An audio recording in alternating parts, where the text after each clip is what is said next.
Hi hello ಎಲ್ಲರಿಗೂ ನಮಸ್ಕಾರ. ಅಮ್ಮನ ಗೂಡು ಯೂಟ್ಯೂಬ್ ಚಾನಲ್ಗೆ ಸ್ವಾಗತ. ಹಾಗಲಕಾಯಿ ಮತ್ತು ಬೀನ್ಸ್ನ ಗ್ರೋ ಬ್ಯಾಗಲ್ಲಿ ಹಾಕಿದ್ದೆ ನಾನು. ಅದೆಲ್ಲ ಬಂದಿದೆ, ಅದನ್ನು ಹಾರ್ವೆಸ್ಟ್ ಮಾಡಿಬಿಟ್ಟು ರೆಸಿಪಿ ಮಾಡೋಣ ಅಂತ. ಅಮ್ಮನ ಗೂಡು ಚಾನಲ್ನ ಸಬ್ಸ್ಕ್ರೈಬ್ ಆಗಿ, ನೋಟಿಫಿಕೇಷನ್ಗಾಗಿ ಪಕ್ಕದಲ್ಲಿರೋ ಬೆಲ್ ಐಕಾನ್ ಒತ್ತಿ ಆಲ್ ಅಂತ ಸೆಲೆಕ್ಟ್ ಮಾಡಿ. ಈ ಥರ ಚಿಕ್ಕ ಚಿಕ್ಕ ಹಾಗಲಕಾಯಿ ಬೀಜಗಳು ಹಾಕಿದ್ದೆ ನಾನು, ಅದು ಬಂದಿದೆ. ದೊಡ್ಡ ದೊಡ್ಡ ಹಾಗಲಕಾಯಿದು ಅಷ್ಟು ಕಹಿ ಇರಲ್ಲ, ಇದು ತುಂಬ ಕಹಿ ಇರುತ್ತೆ, ಅದಕ್ಕೋಸ್ಕರ ಇದನ್ನು ಹಾಕಿದ್ದೆ ನಾನು. ಹಾಗಲಕಾಯಿ ಕಹಿ ಅಂತ ಮಕ್ಕಳಿಗೆ ಇಷ್ಟ ಆಗಲ್ಲ, ಆದರೆ ಅದು ತುಂಬ ಹೆಲ್ದಿ ಅಂತೇಳಿ ತಿಂಗಳಿಗೊಂದ್ಸಲನಾದರೂ ನಾನು ಅದನ್ನು ಕುಕ್ ಮಾಡಿಕೊಡ್ತೀನಿ.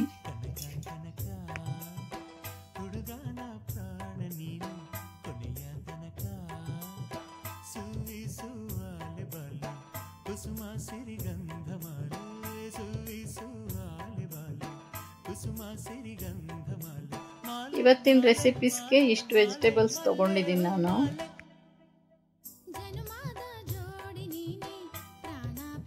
ಎಲ್ಲ ಬೀನ್ಸು ಈ ಥರ ಸಣ್ಣದಾಗಿ ಹೆಚ್ಕೊಂಡಿದ್ದೀನಿ. ಈಗ ಹಾಗಲಕಾಯಿ ಹೆಚ್ಕೊತಾ ಇದ್ದೀನಿ.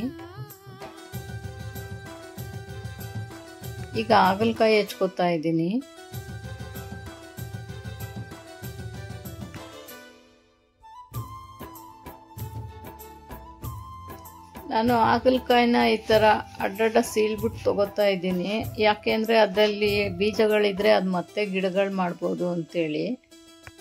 ಹಾಗೆ ಇದ್ರ ಒಳಗಡೆಗೇ ಒಂದು ಬೌಲಲ್ಲಿ ಬೀನ್ಸ್ ಹಾಕ್ಬಿಟ್ಟು ಅದು ಮುಳುಗೋಷ್ಟು ನೀರು ಹಾಕ್ಬಿಟ್ಟು ಕುಕ್ಕರಲ್ಲಿ ಎರಡನ್ನೂ ಒಟ್ಟಿಗೆ ಕೂಗಿಸ್ತೀನಿ. 1 ರಿಂದ 2 ವಿಷಲ್ ಸಾಕು, ಇದು ಬೆಂದ್ಬಿಡುತ್ತೆ.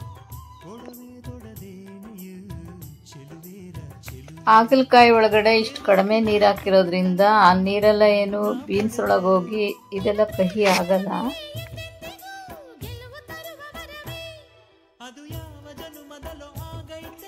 ಇದು 1 ವಿಷಲ್ ಕೂಗಿದ್ರೆ ಸಾಕು.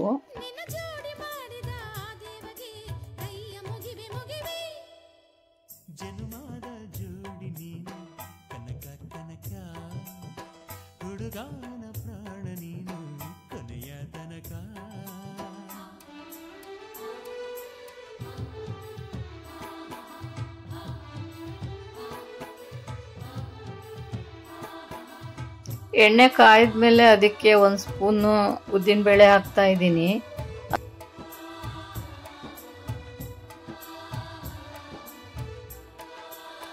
ಇದು ಗ್ಯಾಸ್ ಉರಿನ ಸಿಮ್ಮಲ್ಲೇ ಇಟ್ಕೋಬೇಕು.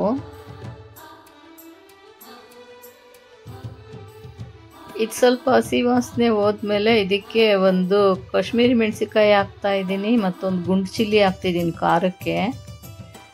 ಕಾಶ್ಮೀರಿ ಮೆಣಸಿಕಾಯಿ ಇಲ್ಲ ಅಂತ ಹೇಳಿದ್ರೆ ಬ್ಯಾಡಗಿ ಚಿಲ್ಲಿ ಕೂಡ ಹಾಕೋಬಹುದು. ಇದನ್ನು ಕೂಡ ಈ ಥರ ಫ್ರೈ ಮಾಡ್ತಾ ಇದ್ದೀನಿ. ಇದಕ್ಕೆ ನಾನು 1-2 ಸ್ಪೂನು ತೆಂಗಿನಕಾಯಿ ಚೂರು ಮಾಡಿ ಹಾಕ್ತಾ ಇದ್ದೀನಿ. ಅದನ್ನು ಸ್ವಲ್ಪ ಈ ಥರ ಫ್ರೈ ಮಾಡ್ತಾ ಇದ್ದೀನಿ. ಇದೆಲ್ಲ ತಣ್ಣಗಾದ್ಮೇಲೆ ಮಿಕ್ಸಿ ಜಾರ್ಗೆ ಹಾಕಿ ಪೌಡ್ರ್ ಮಾಡ್ಕೋಬೇಕು. ಅದೇ ಪ್ಯಾನ್ಗೆ ನಾನು ಮತ್ತೆ 1 ಸ್ಪೂನ್ ಸಾಸಿವೆ ಹಾಕ್ತಾ ಇದ್ದೀನಿ. ಸಾಸಿವೆ ಎಲ್ಲ ಸಿಡಿದ್ಮೇಲೆ ಅದಕ್ಕೆ ಕರಿಬೇವು, ಇಂಗು ಎಲ್ಲ ಒಗ್ಗರಣೆ ಮಾಡ್ತಾ ಇದ್ದೀನಿ. ಇದಕ್ಕೆ ಸ್ವಲ್ಪ ಕಡಲೆಬೇಳೆ ಸೇರಿಸ್ಕೊತಾ ಇದ್ದೀನಿ.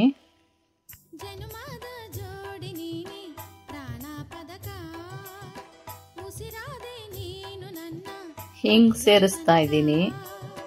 ಇದಕ್ಕೆ 2 ರಿಂದ 3 ಸ್ಪೂನು ಈರುಳ್ಳಿ ಸೇರಿಸ್ತಾ ಇದ್ದೀನಿ.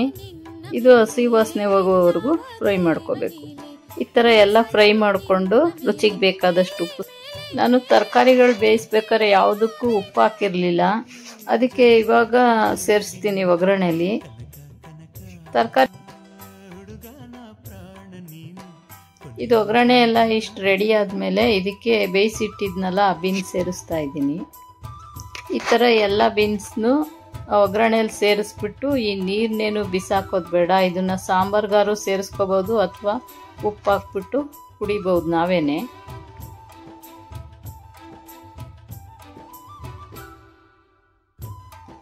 ಒಗ್ಗರಣೆ ಜೊತೆ ಬೀನ್ಸ್ ಎಲ್ಲ ಸೇರಿಸಿ ಚೆನ್ನಾಗಿ ಮಿಕ್ಸ್ ಮಾಡ್ಕೊತಾ ಇದ್ದೀನಿ. ಇದಕ್ಕೊಂದು ಸ್ವಲ್ಪ ಅರಿಶಿನ ಪುಡಿ ಸೇರಿಸ್ಕೊತಾ ಇದ್ದೀನಿ. ಅದನ್ನು ಸೇರಿಸಿ ಚೆನ್ನಾಗಿ ಮಿಕ್ಸ್ ಮಾಡ್ಕೋಬೇಕು.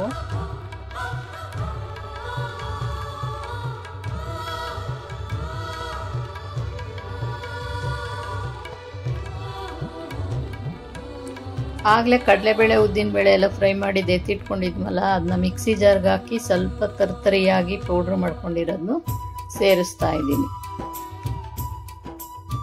ಒಣಮೆಣಸಿಕಾಯಿ ಖಾರ ಎಷ್ಟು ಬೇಕೋ ಅಷ್ಟು ಸೇರಿಸ್ಕೊಂಡು ಪೌಡ್ರ್ ಮಾಡ್ಕೋಬಹುದು. ಇಲ್ಲ ಅಂತ ಹೇಳಿದ್ರೆ ನೀವು ಇಲ್ಲಿ ಒಗ್ಗರಣೆಲೇನೆ ಹಸಿಮೆಣಸಿಕಾಯಿ ಸೇರಿಸ್ಕೋಬಹುದು.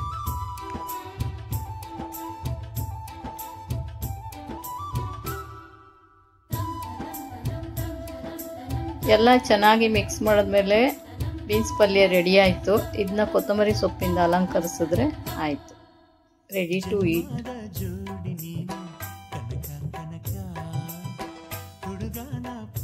ಈಗ ಹಾಗಲಕಾಯಿ ಪಲ್ಯ ಮಾಡ್ತಿದ್ದೀನಿ. ಇದಕ್ಕೂ ಒಂದು ಚಿಕ್ಕ ಪ್ಯಾನ್ ತಗೊಂಡಿದ್ದೀನಿ. ಅದಕ್ಕೆ 2 ಸ್ಪೂನ್ ಆಯಿಲ್ ಹಾಕಿ ಸಾಸಿವೆ ಹಾಕಿ ಸಿಡಿಸಿ ಒಗ್ಗರಣೆ ಮಾಡ್ತಾ ಇದ್ದೀನಿ. ಸಾಸಿವೆ ಎಲ್ಲ ಸಿಡಿದ್ಮೇಲೆ ಇದಕ್ಕೆ 1-2 ಸ್ಪೂನು ಈರುಳ್ಳಿ ಹಾಕ್ತಾ ಇದ್ದೀನಿ. ಈರುಳ್ಳಿನೂ ಹಸಿ ವಾಸನೆ ಹೋಗೋವರೆಗೂ ಚೆನ್ನಾಗಿ ಫ್ರೈ ಮಾಡ್ಕೋಬೇಕು. ಇದಕ್ಕೆ ಸ್ವಲ್ಪ ಕರಿಬೇವು ಸೇರಿಸ್ತಾ ಇದ್ದೀನಿ. ಈರುಳ್ಳಿ ಬಣ್ಣ ಚೇಂಜ್ ಆದಮೇಲೆ ಅದಕ್ಕೆ ಸ್ವಲ್ಪ ಉಪ್ಪು ಸೇರಿಸ್ತಾ ಇದ್ದೀನಿ. ಅದು ಈರುಳ್ಳಿ ಸಾಫ್ಟ್ ಆಗಲಿ ಅಂತ. ಆಮೇಲೆ ರುಚಿ ನೋಡಿಕೊಂಡು ಎಷ್ಟು ಬೇಕೋ ಅಷ್ಟು ಆಮೇಲೆ ಉಪ್ಪು ಸೇರಿಸ್ಕೊಂಡ್ರೆ ಆಯಿತು. ಹೆಚ್ಚಿಟ್ಟಿರೋ ಟೊಮೆಟೊ ಸೇರಿಸ್ತಾ ಇದ್ದೀನಿ. 2-3 ಸ್ಪೂನು ಟೊಮೆಟೊ ಕೂಡ ಹಾಕೋತಾ ಇದ್ದೀನಿ.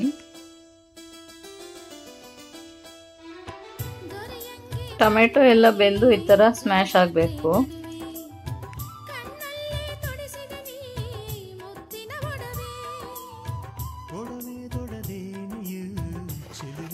ಇದಕ್ಕೊಂದು ಸ್ಪೂನು ಸಾಂಬಾರ್ ಪುಡಿ ಸೇರಿಸ್ತಾ ಇದ್ದೀನಿ.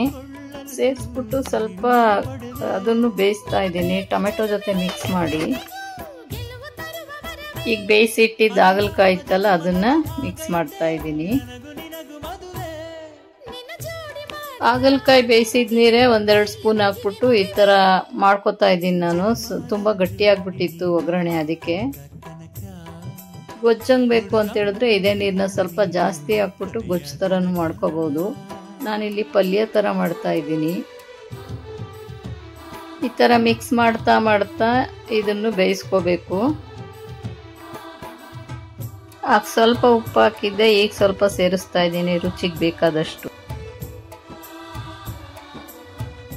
ಮತ್ತು ಇದಕ್ಕೆ 1-2-3 ಸ್ಪೂನು ಕಾಯಿ ತುರಿ ಹಾಕ್ಕೊಂಡು ಎಲ್ಲನೂ ಚೆನ್ನಾಗಿ ಮಿಕ್ಸ್ ಮಾಡ್ಕೋಬೇಕು.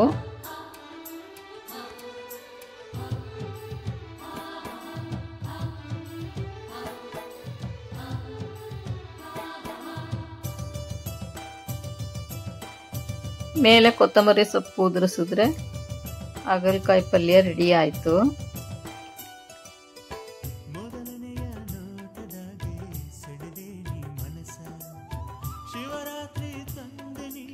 ಗ್ರೋ ಬ್ಯಾಗಲ್ಲಿ ನಾನು ಧನಿಯಾ ಬೀಜನೂ ಹಾಕಿದ್ದೆ, ಅದು ಕೊತ್ತಂಬರಿ ಸೊಪ್ಪು ಬಂದಿದೆ.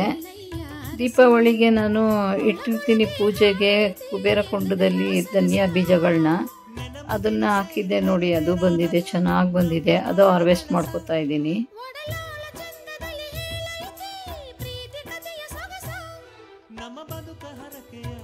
ನೋಡಿ ಇಷ್ಟ ಆಯಿತು ಹಾರ್ವೆಸ್ಟ್ ಮಾಡ್ಕೊಂಡಿದ್ದಕ್ಕೆ. ಸೊಪ್ಪು ತುಂಬ ಫ್ರೆಶ್ ಆಗಿ ಚೆನ್ನಾಗಿದೆ, ಘಮ ಘಮ ಅಂತ ಇದೆ.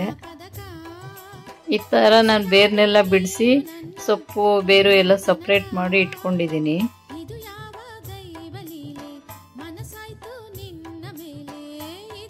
ಪೂಜೆಗೆ ಇಟ್ಟಿದ್ದು ಧನಿಯಾ ಬೀಜನ ಈ ಥರ ಗಿಡ ಬೆಳೆಸ್ಕೋಬೇಕು, ಕೊತ್ತಂಬರಿ ಸೊಪ್ಪು ಬೆಳೆಸ್ಕೋಬೇಕು ಅಂತಾರೆ. ಅದಕ್ಕೋಸ್ಕರ ನಾನು ಈ ಥರ ಮಾಡಿ ಇಟ್ಕೊಂಡಿದ್ದೆ.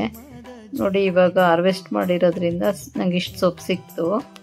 ಅದನ್ನೆಲ್ಲ ಬಿಡಿಸಿ ಇವಾಗ ಬಾಕ್ಸಲ್ಲಿ ಹಾಕಿ ಇಡ್ತಾ ಇದ್ದೀನಿ. ಈ ಧನಿಯಾ ಬೀಜಗಳನ್ನ ದೀಪಾವಳಿ ಹಬ್ಬದಲ್ಲೇ ಇಡಬೇಕು ಅಂತೇನಿಲ್ಲ.